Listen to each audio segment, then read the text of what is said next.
O Gabinete de Segurança Institucional identificou que o segurança apontado como o suposto agressor da jornalista Délis Ortiz, que tentava entrevistar o venezuelano Nicolás Maduro, é de uma organização militar do Exército Brasileiro. As informações publicadas pelo jornal O Globo indicam que ele estava trabalhando em serviço coordenado pelo próprio GSI, que abriu uma sindicância para investigar o episódio.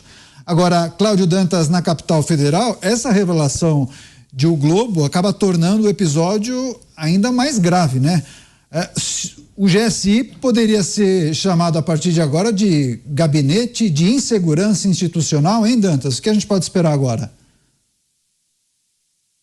Olha, Daniel, é uma situação bastante constrangedora para o governo. E eu não ouvi ainda nenhuma manifestação pessoal do presidente Lula. Eles soltaram uma nota no dia ali, uma nota institucional, mas eu acho que nesse caso aí, confirmada que a agressão partiu de um funcionário do GSI que foi reformulado pelo Capelli, não é nem mais o GSI do Gonçalves Dias, já é o GSI do Lula. Então não dá mais para culpar o Bolsonaro, o GSI anterior e qualquer outra coisa que o valha, porque o Capelli ele fez um pente fino, ele demitiu mais de 80 funcionários. Então, assim, se você tem um segurança do GSI, do Capelli, do Lula, tá? Agredindo uma jornalista, eu acho que o mínimo que pode acontecer, primeiro, é o atual comandante também se posicionar. E o presidente da República, naturalmente. O silêncio do Lula, num caso como esse, vai sugerir que, de fato, não há a menor preocupação com a liberdade de imprensa, com a liberdade de expressão, com o respeito às instituições, e aí vai muito na linha do sentimento que a gente teve com a visita do Maduro, com as honras de Estado que foram oferecidas ao Maduro, com todos os gestos que foram feitos com o Maduro e com as declarações ridículas, atentatórias do presidente da República, dizendo que o que acontece lá na Venezuela é uma narrativa e não uma ditadura, como se os mais de 10 mil mortos de 2019 para cá, de críticos do regime, não tivessem morrido, não tivessem sido torturados e assassinados. É como se os 80 mil ou 100 mil venezuelanos que cruzaram a fronteira para o Brasil, recebidos aqui na Operação Acolhida, eles não existissem. Então, se o Lula não se manifestar sobre essa agressão à jornalista, fica parecendo também que ele não dá a mínima para a imprensa, para a vida, muito menos para as mulheres.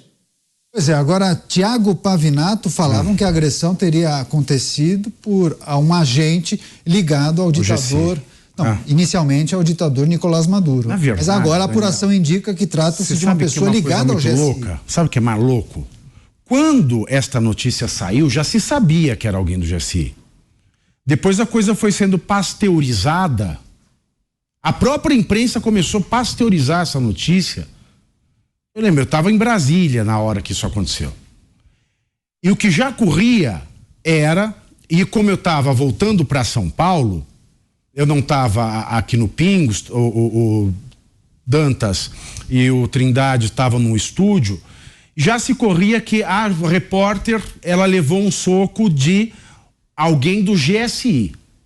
Aí depois a coisa foi sendo pasteurizada. Por quê? Porque a imprensa oficial ficou sem graça, né? Aí a gente já viu a Folha de São Paulo impressa no dia seguinte, por exemplo, falando em jornalistas agredidos. E aí a gente já viu notas do Itamaraty, vamos averiguar, notas do GSI, vamos averiguar.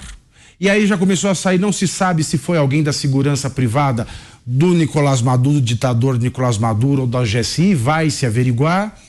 A coisa foi se pasteurizando, talvez, eu não sei, talvez alguém quisesse dar um de G Dias lá dentro, né?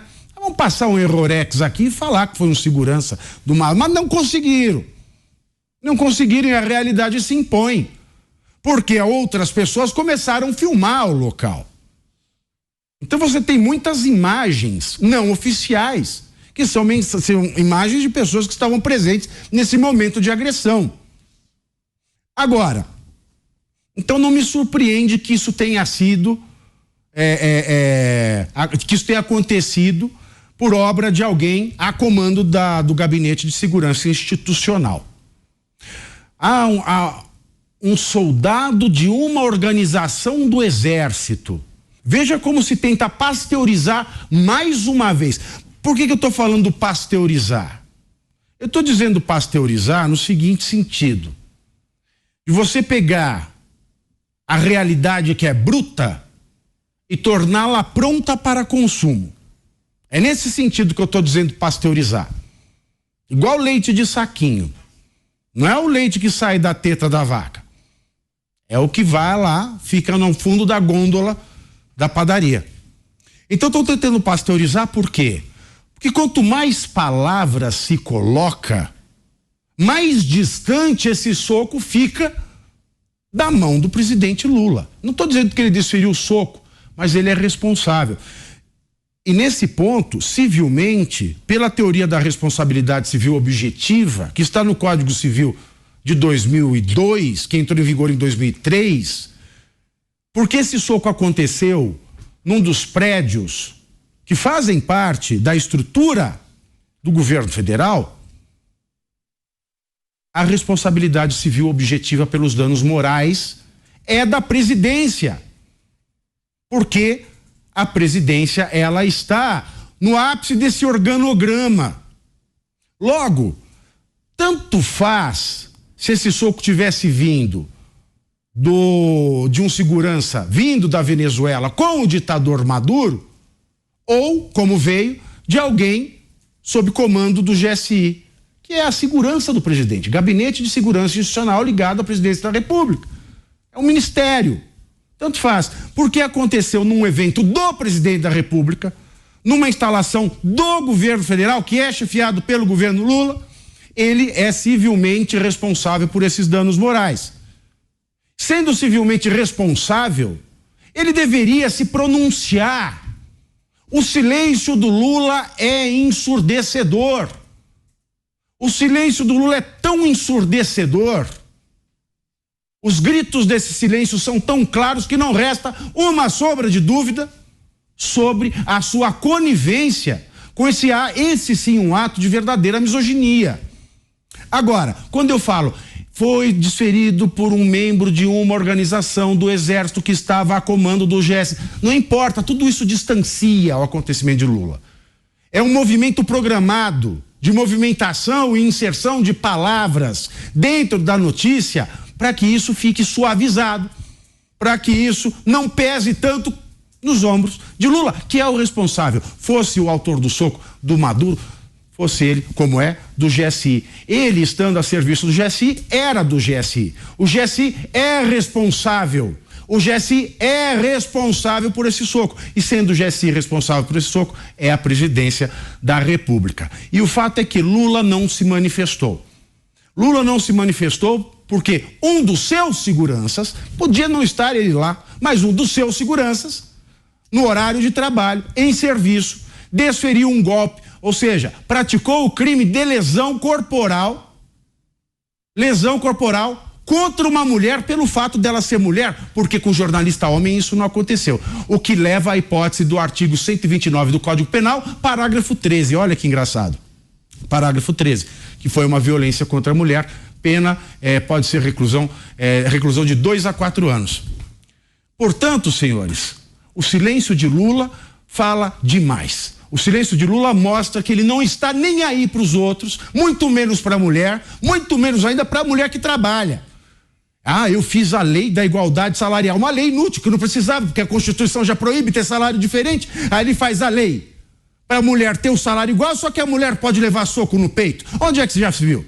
E a Janja, na quarta-feira, também que não falou nada, deu aquela entrevista que nós comentamos aqui ontem, ela dizia para o repórter da Folha de São Paulo, ela dizia que ela queria ressignificar o papel da primeira-dama e trabalhar por causas que ela acha cara, como a causa feminista.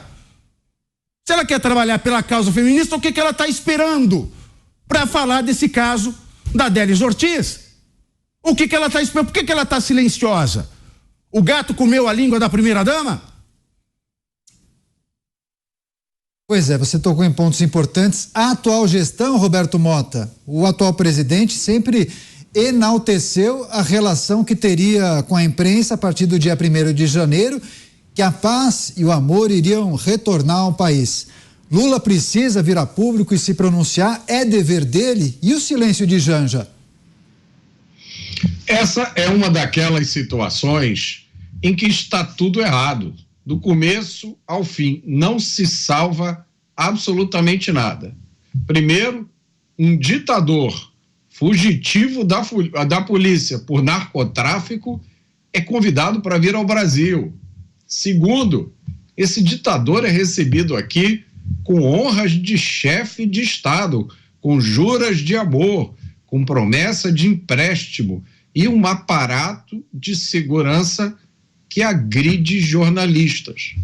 Foi isso que aconteceu. Uma jornalista brasileira foi agredida em solo brasileiro na frente de autoridades brasileiras. E, para surpresa de ninguém, o agressor ainda não está preso. Na verdade, ainda se especula sobre a sua identidade. O mesmo mecanismo que se movimentou com uma rapidez fantástica para prender senhoras de idade enroladas em uma bandeira, ou para prender o suposto responsável por uma bizarra falsificação de cartão de vacinação, esse mesmo mecanismo eficiente até agora não prendeu ninguém pela agressão à jornalista. Uma agressão gravada em vídeo. Isso não é o tal flagrante permanente? O soco que foi dado em Délis Ortiz não pode ser esquecido. Mais do que uma agressão covarde a uma mulher, aquele soco foi um aviso. Cabe agora aos homens e mulheres desse país entender o aviso e responder a ele.